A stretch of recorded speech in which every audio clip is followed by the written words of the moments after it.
was really good friends who were themselves very thoughtful, and also throughout the years, you may not know it, but as through her, I got a lot of wisdom from distilled stuff from yourself.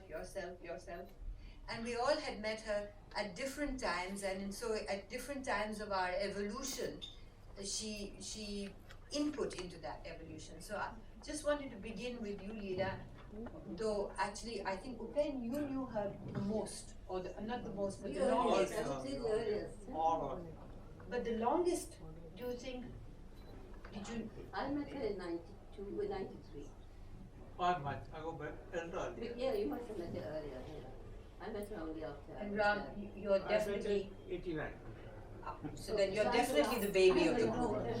So, Upen, just beginning with you. I want the conversation to be not only about the past and Vasudha, but about what she may have liked to have done in the future, had her health held up, and what she had influenced, what we were thinking about, where have those thoughts and those threads gone.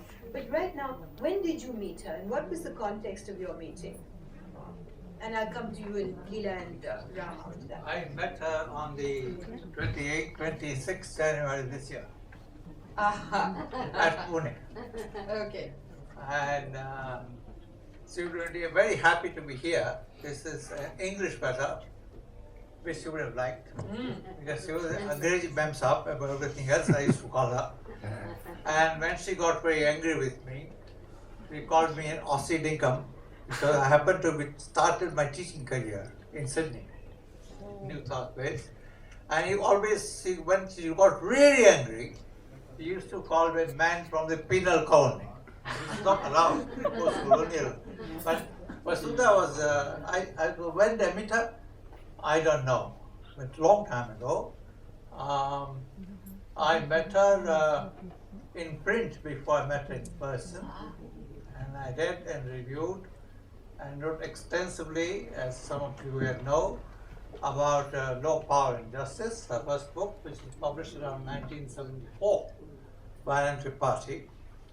And thereafter I met her personally and several times. I'm not much knowledgeable of Miranda House past, but her being an English mem obviously went well with Miranda House. Her being a lawyer did not go well with Miranda House and English, and being English. She didn't like the common law very much, because she didn't like legal liberalism very much, because it did not hide its patriarchy.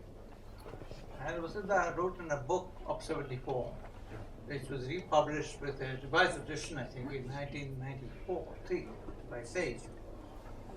In Law, Power and Justice, the main thesis was liberalism does not even hide, as I said, its patriarchy. And you need a rebellion against legal liberalism. That was the main thesis. Leila, when did you meet Vasudha? What was she doing at that time? Actually, I met her for a selfish reason. I had just retired from Himachal and come here, and I wanted to do something. I didn't want to practice, and I wanted to do something in the way of human rights and in the way of legal literacy. So, in fact, I met her through you, Maya. I remember we were at the IIC, not this part, but the main IIC. I said to you, I want to meet someone who is doing something and I can be of some assistance there. And you and Vasudha and I had tea together in the IIC lobby. And it's from there that we started discussing, and I was really very happy because with her, I worked with her in Mark, and I also found that we were with many similar ideas. And though Vasudha was quite determined when she decided something, she wouldn't change her mind, she just stuck to it. But anyway, we did get along, and we had a very nice association over those years. And it helped me also, because then I got to know a lot of other NGOs and got into the whole field of, human rights and legal education and legal literacy. Thank you.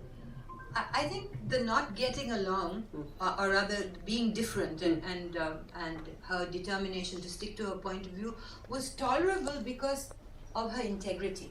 Yeah, that's when you have integrity, it doesn't matter if you have ideas that don't belong to you, because you would be awfully boring if they were. But the integrity is behind it is what counted. Ram, when did you meet her, and in what circumstance?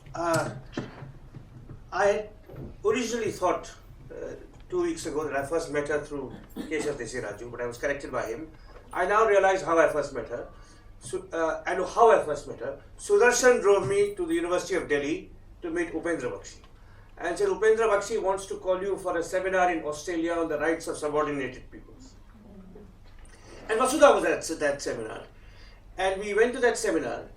And when Vasudha came back from that seminar, she rang up Keshav in horror and said, there was this character with us in the seminar, and as soon as we got off the flight, he was with us on the flight, he took all of us. Upen was not in that flight. There was probably Sudarshan and Vasudha and one or two others. He said he took us straight to the Melbourne cricket ground and kissed the turf. Yes. So that was Vasudha's first introduction to me. Swami Agnivesh was with him. He was not in the Miranda house. He didn't go to the he kept away from the Malibal cricket, from the Melbourne cricket ground. So it was too open in that sense. And my connection, unlike theirs, was more personal. She was very attached to my wife, to our children, both who were born in Delhi. She would often come. And I'm not a scholar of the law. I mean, there's some causes I'd like to talk about later, which I think all of us share and which need to be revived. We can come to that. But I'd like to say one thing. Since Keshav mentioned the Maharashtrian background very appositely, and Geeta Sahni was an extraordinary person. Vasudha was once, she was staying with Vasudha, and she had to go back to Dhanbad.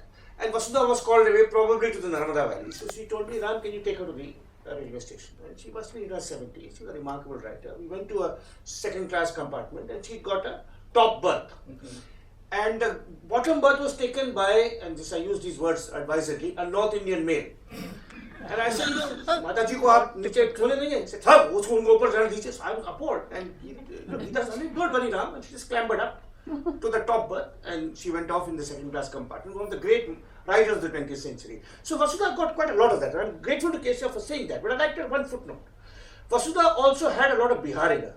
And although you met her in 1992, Leila, after Upen and me, you were there in her before any of us. Because in many ways she was formed by Bihar. She had the Maharashtrian strength of character, the integrity you talk about, Maja.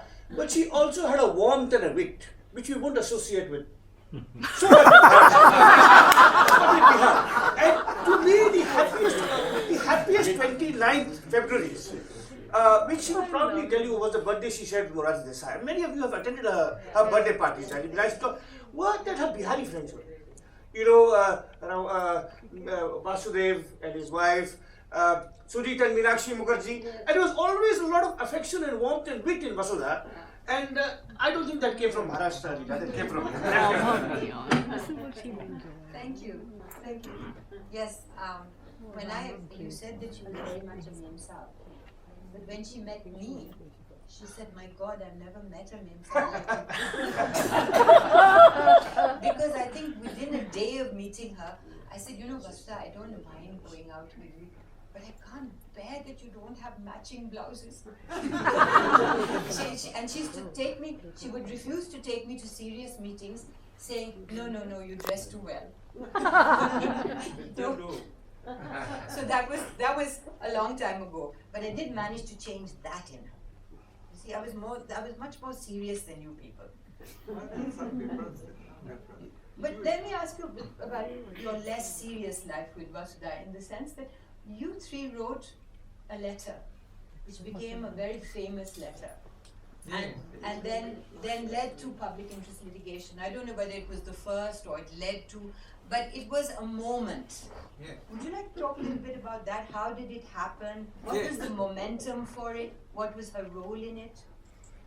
Yes, I'd like to, but come back in a second. But the Deepya, this girl is a woman very clever. She was younger to us all, most of us, because she was born in Deepya. And I used to tease her. I teased her even as late as 26 January when I met her in Pune, which I referred to earlier, at dinner. And I said, you are still very young.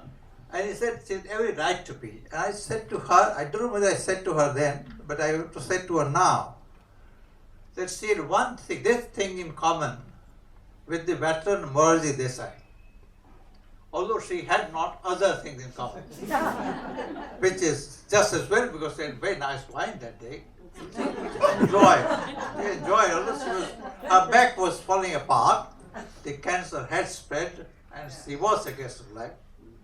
Nobody was prepared, nobody in this room, nobody anywhere else, for very rapid departure. Now coming to open letter, I just remember Lutika and Vasudha at the faculty meeting the other day. It's a memorial lecture for Lutika, and it turned out also to be a memorial lecture for Vasudha, as happened. Because anyway, Vasudha did a. She was with Lutika, although she never shared my enthusiasm for Lutika. They are good friends, and she encouraged me in the draft which are circulated to Lutika and Vasudha. And then we somehow persuaded Kelka and Raghunath Kelka, a colleague in the law faculty. We never reached beyond 4. I never wished to do a single person letter to the Chief Justice of India. This was a letter which in effect said that the reversal of the district court, as you might know already, was wrong.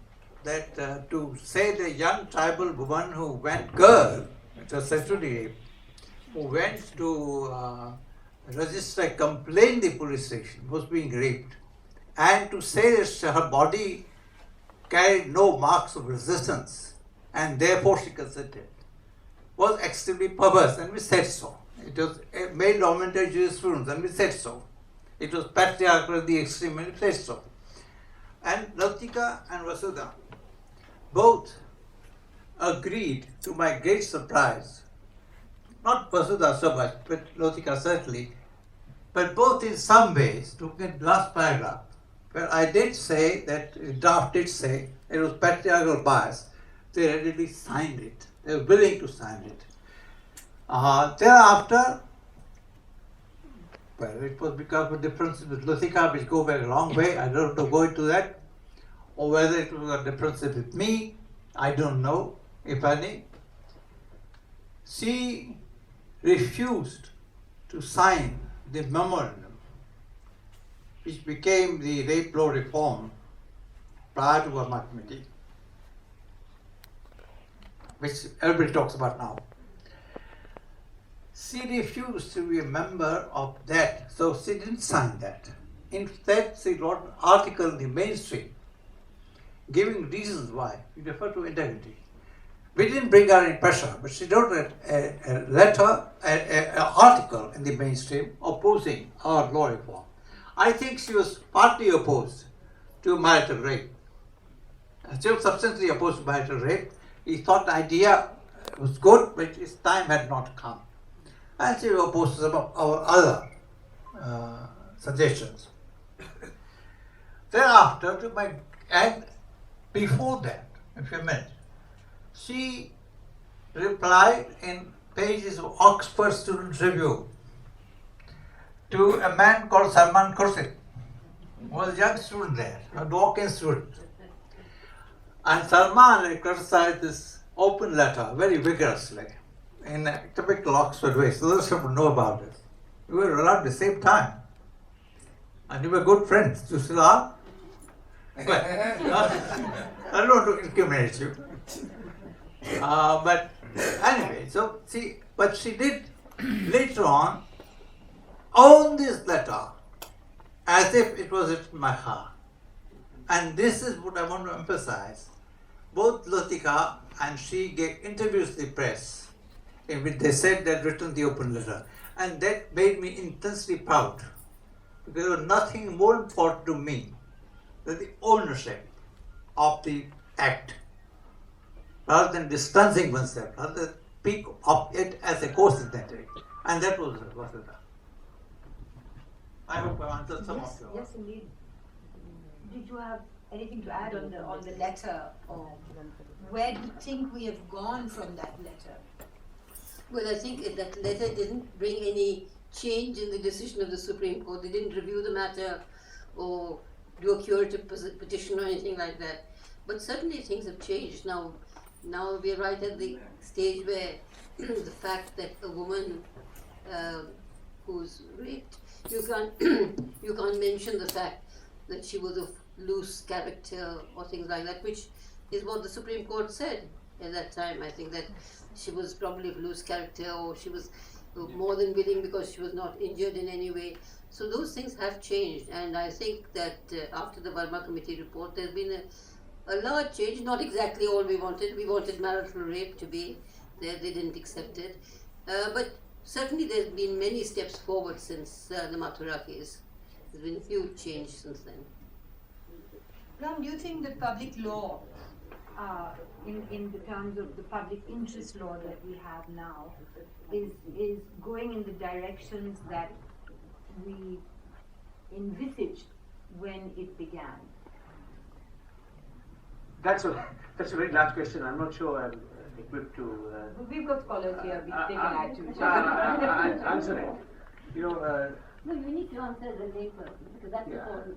Because you need to see whether things are going awry or whether they're going along the lines. I mean, I think it's. I really wouldn't want to. It's something on which I don't have any very useful opinions. I mean, I just like to say one thing, which maybe I have some very slight experience of public interest law, because I was one of the petitioners in the so-called Salwa Judum case. I was not the main petitioner, and Nandini Sundar bravely fought that battle, which is about this militia set up by the Chhattisgarh government to harass and intimidate Adivasis. And I think Adivasis were a great cultural Vasudha. It'd be nice if we talk a little about Adivasis. But I'd like to make one statement, since we have a distinguished judge and a distinguished legal scholar here. I shouldn't generalize from too many examples, but if you look at the judgment if you look at two PILs and judgments. One is in the Salwa Judum case, a judgment by Justice Reddy, and which is I think very brave and courageous, and though rather prolix and overwritten.